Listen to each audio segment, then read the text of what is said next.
second file. And now, in a 4K HD, Ultra HD environment, that's 11 megabits. So if I have 4 TVs watching a 4K stream, I'm consuming 44 megabits of downstream. I don't need a gigabit of upstream, and at that point, to the last mile, I don't necessarily need downstream. And I'm not arguing that we should be looking at where we can place gigabit connections where they belong, but I want to make sure that what we're not doing is putting 10 gigabit per second modems, gateways, routers in homes that really 60 gigs will do.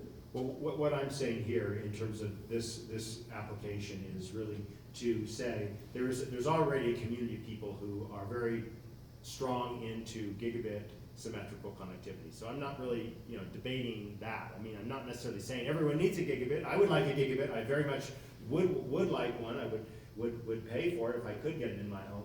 But I'm saying that what we need to do is we need to map out where those gigabit symmetric connections are so that those companies that want to offer the gigabit apps will be able to see, hey, there's so many of those homes here in Utah, there's so many in this state, and that state, so nationwide gigabit mapping. But at the end of the day, the cooperative effort to be able to come up with applications with like what Glenn's been pushing with, that like the streaming VR and Right. like the telemedicine, being able to get more and more of those so that from a transport standpoint, we can continue to push the envelope. Well, we've got a major chicken and the egg problem. I mean, it's, the application developers don't want to develop an application that won't work because everybody has lousy bandwidth. But people don't want to build, really high, invest in these really high-speed networks when their applications don't need it. So we're saying, well, we're artificially hampering, and crippling our applications so that they can be used by the mass market. Well, Exactly. if we can put good data in front of them and say, no, there are communities with gigabit and they can benefit from these gigabit applications, now that will drive investments Exactly. in both, making our applications better and investment in the broadband. It's being the matchmaker to get out of this chicken and egg problem.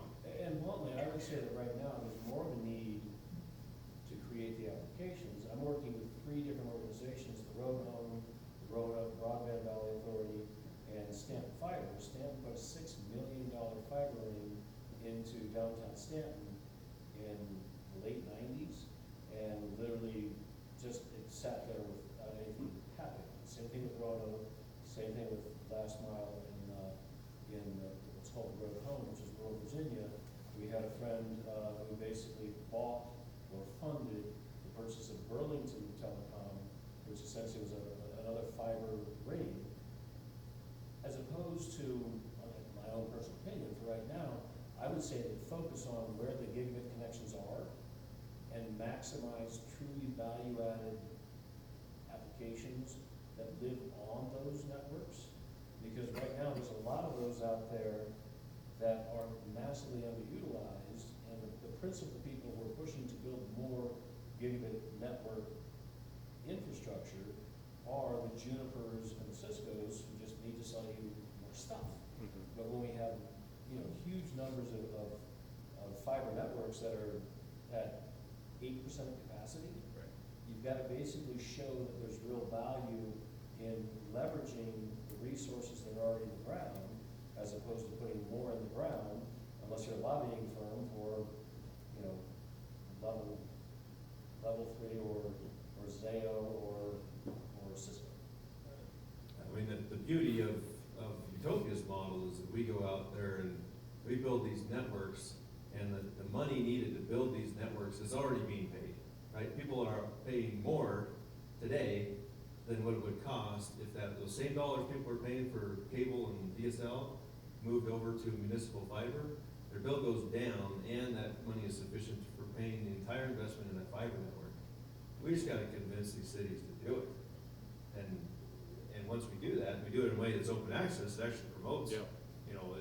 the providers and others to be able to offer services, Competitive ecosystem. competition in the marketplace. I think we have a question over here. Yeah, let me give this back. I'm just curious, what's your business model? How do you So- make money? So Broadband Breakfast is a news and information service, and we host events and publish reports on our website. So it's an editorial business model. The broadband census, the broadband mapping, is a model that really became prevalent through the National Broadband Map, and I actually worked with the state of Illinois on So building I would that. buy a subscription to get access to broadbandrecords.com? Correct, yes, it's sponsorship and subscription to Okay. broadband breakfast. Other questions? Awesome group. All right, thank I you. love your work, and it's always good to see something that's a little bit thought-provoking. And with this, we're going to do a setup with Pico Cluster. And Craig, give us a second.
I'm impressed with what your brothers built.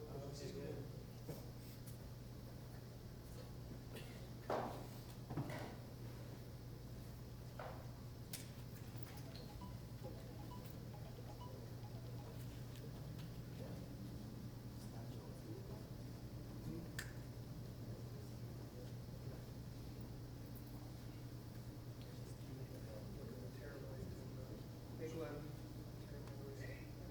Good to see you as always, sir.